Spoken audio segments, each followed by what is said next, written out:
والصلاة والسلام على سيد الأنبياء والمرسلين أما بعد فأعوذ بالله من الشيطان الرجيم بسم الله الرحمن الرحيم يا أيها الذين آمنوا أطيعوا الله ورسوله ولا تولوا عنه وأنتم تسمعون ولا تكونوا كالذين قالوا سمعنا وهم لا يسمعون صدق اللہ العظیم۔ سورۃ الانفال کی آیات 20 اور 21، ان آیات مبارکہ کا ترجمہ سماعت فرمائیے۔ اللہ رب العزت نے ارشاد فرمایا، اے ایمان والو، اللہ اور اس کے رسول کی اطاعت کیا کرو اور سن کر اس سے منہ نہ پھیرو، اور ان لوگوں کی طرح نہ ہونا جنہوں نے کہا ہم نے سن لیا حالانکہ وہ نہیں سنتے۔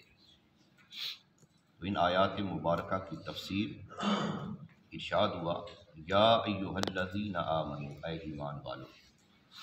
تو اس آیت سے مقصود جو مقصد ہے وہ سرکار دو عالم صلی اللہ تعالی علیہ وآلہ وسلم کی اطاعت کرنے کا حکم دینا، حضور کی فرما برداری کرنے کا حکم دینا اور ان کی نافرمانی سے منع کرنا ہے، جبکہ اللہ تعالیٰ کی اطاعت کا ذکر اس بات پر متنبع کرنے کے لیے ہے جو اس آیت پاک میں آیا ہے کہ اللہ اور اس کے رسول کی اطاعت کیا کرو۔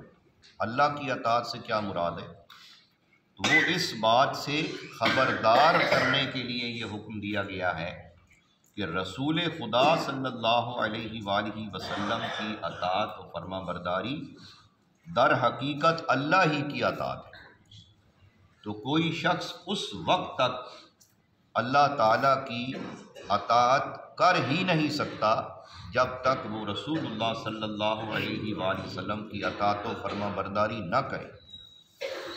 اور یہ بات جو ہے صراحت کے ساتھ سورۃ النساء میں ارشاد فرمائی گئی ہے۔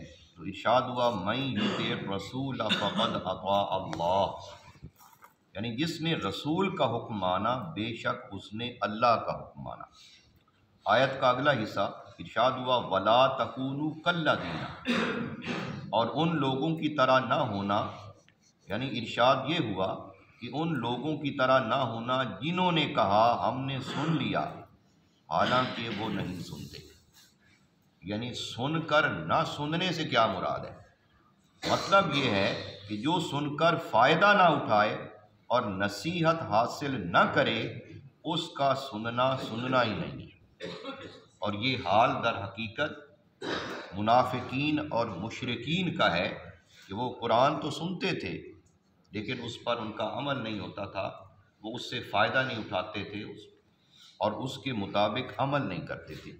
اور اس آیت پاک میں جو درس ہمیں دیا گیا ہے، مسلمانوں کو دیا گیا ہے کہ تم لوگ ان منافقین اور مشرکین کی طرح نہ ہو جانا جو کہتے تھے ہم نے سن لیا حالانکہ وہ نہیں سنتے تھے۔